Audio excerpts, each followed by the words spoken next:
नमस्कार दोस्तों, on thoughts study point channel की ज्योग्राफी क्लास में आपका स्वागत है।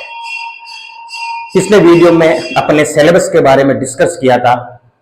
सिलेबस के बारे में अपने देखा था कौन कौन से सिलेबस के अंदर इंक्लूड है। उसका जो पहला चैप्टर है राजस्थान की स्थिति और विस्तार। तो राजस्थान की स्थिति और विस्तार को जानने से पहले अपन राजस्थान की उत्पत्ति के बारे में देखेंगे कि भाई राजस्थान की उत्पत्ति किस प्रकार हुई, राजस्थान का निर्माण किस प्रकार हुआ। तो सबसे पहले अपन राजस्थान की उत्पत्ति के बारे में देखेंगे। राजस्थान की उत्पत्ति, राजस्थान का निर्माण किस प्रकार हुआ है। तो देखिए, राजस्थान की उत्पत्ति सबसे पहले मैं आपको उन 4 पॉइंटों पर लेकर चलूंगा, बाद में वापस विस्तार से देखेंगे और उन्हीं 4 पॉइंटों पर अपन वापस आएंगे। तो राजस्थान की उत्पत्ति विशेषकर एक तो गोंडवाना लैंड और दूसरा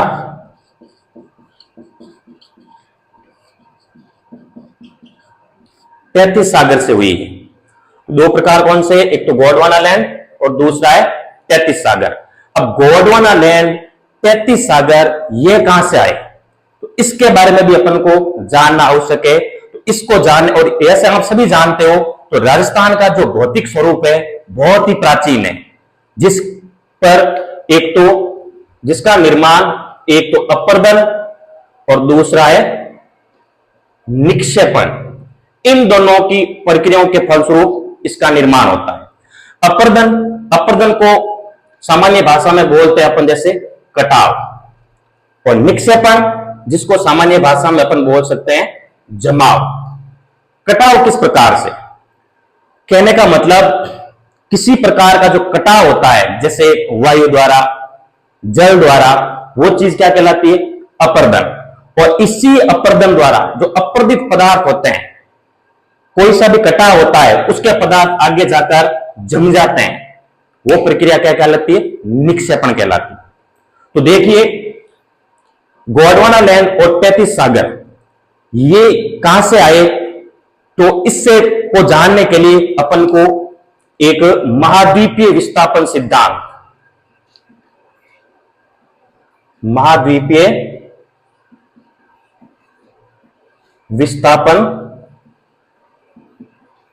सिद्धांत के बारे में जानना आवश्यक है।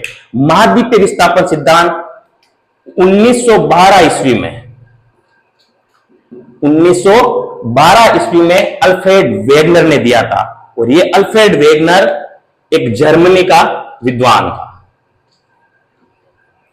इस महाद्वीपीय विस्थापन सिद्धांत में क्या बताया गया था, विस्थापन मतलब महाद्वीपों का एक जगह से दूसरी जगह पर स्थानांतरण होना, यानी खिसकना। वो क्यों खिसके, क्या कारण है उसका। तो देखिए, सबसे पहले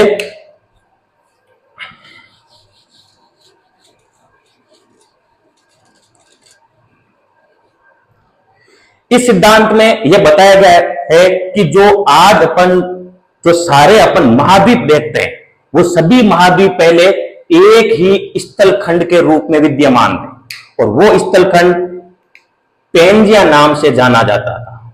किस नाम से जाना जाता था, पेंजिया।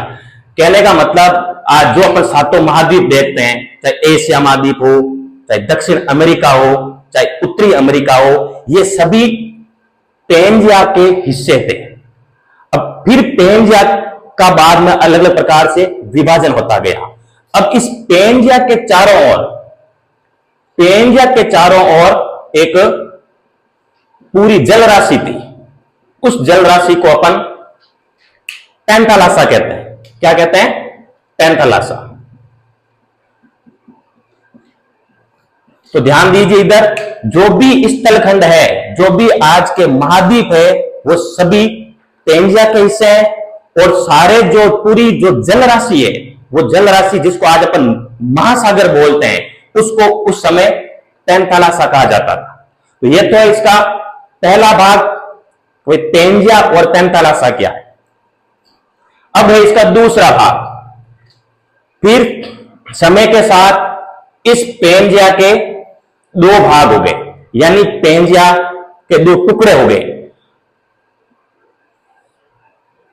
जो टुकड़े हुए उत्तरी, एक तो था ये वाला भाग जिसको अपन अंगारा लैंड कहते हैं।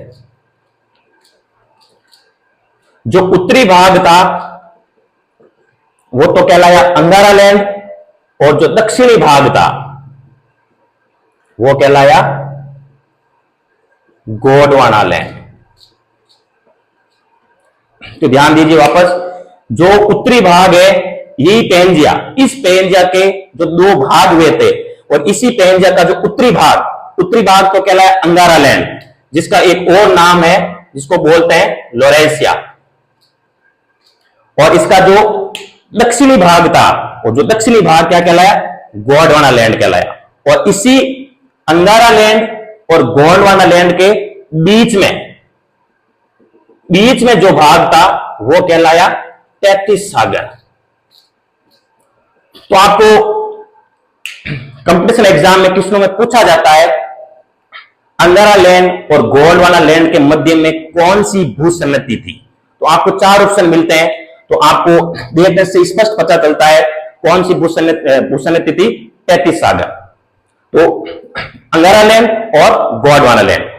अब देखिए अंगारा लैंड के भाग, गोंडवाना लैंड के भाग, अपन पूरी पृथ्वी पर देखते हैं, ग्लोब को देखते हैं, एक उत्तरी भाग और एक दक्षिणी भाग। तो उत्तरी गोलार्ध में जैसे कौन कौन से महाद्वीप है, अपन कैसे, अपन का उत्तरी एशिया है, उत्तरी अमेरिका है, वो सभी किसके भाग है, अंगारा लैंड के भाग है। और अपन दक्षिणी गोलार्ध में देखते हैं, दक्षिणी भाग देखते हैं, वो किसके भाग है, जैसे अपन ऑस्ट्रेलिया देख लेते हैं, दक्षिण अफ्रीका देखते हैं। तो वो जो सारे भाग है वो किसके भाग कहलाएंगे, गोंडवाना लैंड के भाग कहलाएंगे। तो उसी एक एक विश्व का देख रहे अपन, फिर जैसे अपन धीरे धीरे चलते रहेंगे, ऑटोमेटिक अपन का जो राजस्थान की उत्पत्ति पढ़ रहे हैं तो अपन को पता चल जाएगा कि राजस्थान की उत्पत्ति भी किस प्रकार से हुई है। तो देखिए, तो ये हो गया अपन का अंगारा लैंड, ये हो गया गोंडवाना लैंड। अब जो अपन देखते हैं गोंडवाना लैंड,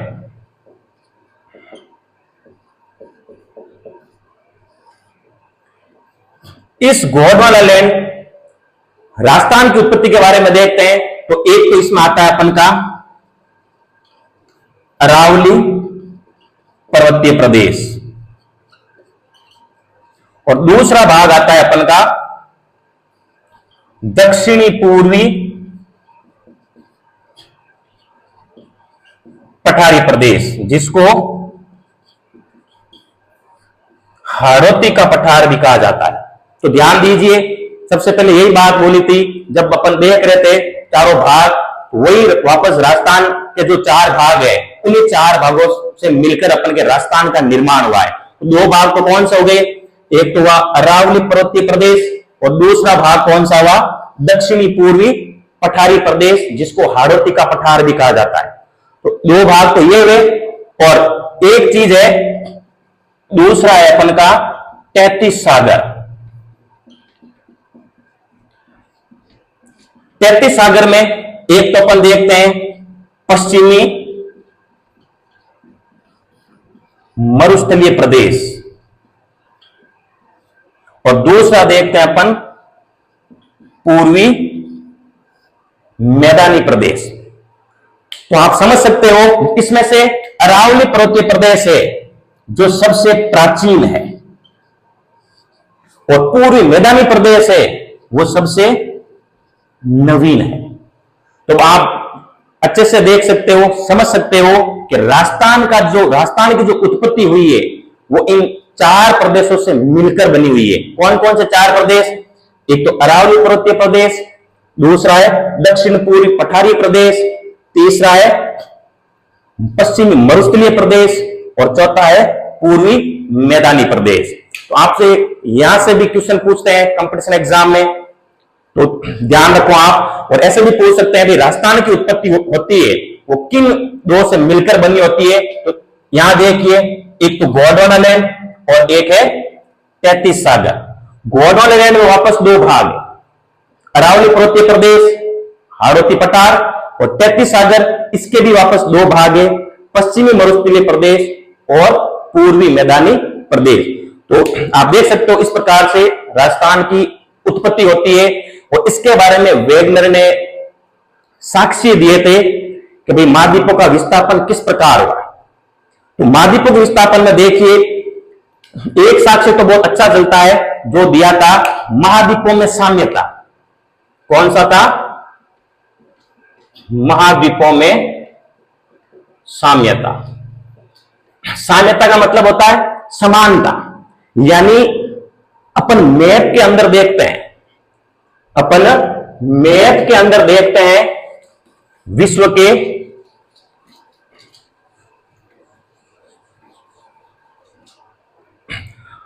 के मैप के बारे में अपन अध्ययन करते हैं तो आप अच्छे से जानते हो एक तरफ अपन का दक्षिण अमेरिका महाद्वीप और एक साइड में अपन का अफ्रीका महाद्वीप। मैप में देखना आप एक दक्षिण अमेरिका महाद्वीप को देखना और एक दक्षिण अफ्रीका महाद्वीप को देखना। दोनों को आप जब एक जगह देखते हो तो आपको ऐसा लगता है अगर उन महाद्वीपों को पास में लाए ना तो दोनों एक दूसरे से जुड़ जाते हैं। दोनों एक दूसरे से क्या कर जाते हैं? जुड़ जाते हैं। तो इसका मतलब अल्फ्रेड वेगनर ने बताया था कि साक्ष्य में अपन को बताया ये जो दोनों महाद्वीप थे पहले क्या थे? एक ही महाद्वीप थे। बाद में इन महाद्वीपों के क्या हुए? टुकड़े हो गए। तो आप मैप में देखोगे ना अच्छे प्रकार से तो देखते हैं आपको अच्छे से ध्यान में आ जाएगा कि हाँ भाई देखने से अपन को पता लग रहा है दोनों महाद्वीप को अगर अपन जोड़े तो दोनों क्या कर जाते हैं? मिल जाते हैं, जिससे अपन को पता चलता है कि महाद्वीपों में क्या है? साम्यता, महाद्वीपों में समानता है। जो ये दोनों महाद्वीप आज अलग है, ये महाद्वीप दोनों पहले क्या थे? एक ही थे। उसी प्रकार सोने के साक्ष्य मिले। कहां मिले? सोने के साक्ष्य मिले ब्राजील और एक जैसे घाना अफ्रीका में। तो एक जैसे साक्ष्य दोनों जगहों पर मिले तो क्या पता लगता है भाई? अपन किसी चीज को देखते हैं, कोई सा भी अपन को एक जैसी चीज कहीं पे मिलती है, वैसी की वैसी चीज अपन को दूसरी जगह मिल जाती है। तो अपन क्या पता लगाते हैं कि भाई यहां पर जो चीज मिली है वो की वही सेम चीज अगर दूसरी जगह पे मिल गई है, इसका मतलब दोनों चीजें क्या थी? पहले एक ही थी। तो सोने के साक्ष्यों से भी अपन को पता लगता है ये जो दो महाद्वीप है, दोनों महाद्वीप कौन कौन से? अफ्रीका महाद्वीप और दक्षिण अमेरिका महाद्वीप, दोनों क्या थे? एक ही महाद्वीप थे। तो इस प्रकार विभिन्न प्रकार के इन्होंने साक्ष्य दिए थे। इस प्रकार एक साक्ष्य और देते हैं जीवाश्म। जीवाश्मों का भी साक्ष्य देते हैं कि अभी जिस प्रकार जैसे जैसे इसको 11th क्लास में बहुत अच्छा दिया गया इसके बारे में, एक शब्द है लेमुरिया। कौन सा शब्द है? लेमुरिया। तो इस प्रकार जो जीवाश्म होते हैं वो अपन के दक्षिण अमेरिका में भी मिले और अफ्रीका महाद्वीप में भी मिले, जिसको अपन को देखने से पता चलता है ये दोनों महाद्वीप पहले क्या थे? एक ही प्रकार के महाद्वीप थे। अब अलग अलग प्रकार से ये बताया गया है कि पश्चिमी दिशा में विस्थापन के प्रमाण, यानी पश्चिमी दिशा में ही महाद्वीप के विस्थापन का क्या परिमाण था कि पश्चिमी दिशा में इस महाद्वीपों का विस्थापन हुआ, जो था अपन का पृथ्वी की घूर्णन गति। पृथ्वी की घूर्णन गति, यह तो किसका साक्ष्य था? महाद्वीपों का पश्चिमी दिशा में। फिर दूसरा आता है कि महाद्वीपों का उत्तर दिशा में। कौन सी दिशा में? उत्तर दिशा में विस्थापन का क्या तर्क था? वो था अपन का गुरुत्वाकर्षण। कौन सा था? गुरुत्वाकर्षण व ज्वारीय शक्ति। अब गुरुत्वाकर्षण आप अच्छे से देखो, इससे पहले एक जो चीज थी मैंने बताई थी आपको जीवाश्मों की, तो ये अपन के राजस्थान में इसमें एक जिला है जैसलमेर। कौन सा जिला है? जैसलमेर, जिसमें ओक्कलवुड फॉसिल पार्क, ओक्कलवुड फॉसिल पार्क, यहां पर जीवाश्मों के अपन को प्रमाण मिले और उन जीवाश्मों को देखने से पता चलता है भाई इस दास्तान की उत्पत्ति के बारे में इसका क्या एक अहम योगदान है। तो देखिए गुरुत्वाकर्षण शक्ति, ज्वारीय शक्ति, जो आप अच्छे से जानते हो गुरुत्वाकर्षण शक्ति क्या होती है और ज्वारीय शक्ति क्या होती है। अब गुरुत्वाकर्षण शक्ति तो आप शुरू से पढ़ते आ रहे हो कि क्या होती है। एक होती है इसमें देखो जैसे ज्वारीय शक्ति, गुरुत्वाकर्षण कोई भी बता देता है, लेकिन जब ज्वारीय शक्ति की बात आती है तो थोड़ा हिचकिचाहट होती है, ज्वार या शक्ति क्या होती है? जो आप देखते हो, एक तो ज्वार भाटा, क्या देखते हो? ज्वार भाटा। ज्वार भाटा क्या होता है? तो ज्वार अलग होता है, भाटा भी थोड़ा अलग है, लेकिन ज्यादातर इसकी डेफिनेशन क्या कर देते हैं? दोनों को मिलाकर एक ही कर देते हैं। समुद्रों में जल का ऊपर उठना क्या कहलाता है? ज्वार कहलाता है। और ऊपर उठने के बाद जो वापस नीचे जगह बच जाती है, वो चीज क्या कहलाता है? भाटा कहलाता है। इसके बारे में थोड़ा ध्यान रखो। ये है अपन का एक छोटा सा टॉपिक था राजस्थान की उत्पत्ति के बारे में। और मैं आपको और बता देना चाहता हूं कि इस चैनल को on thoughts study point channel को लाइक करें, सब्सक्राइब करें। धन्यवाद।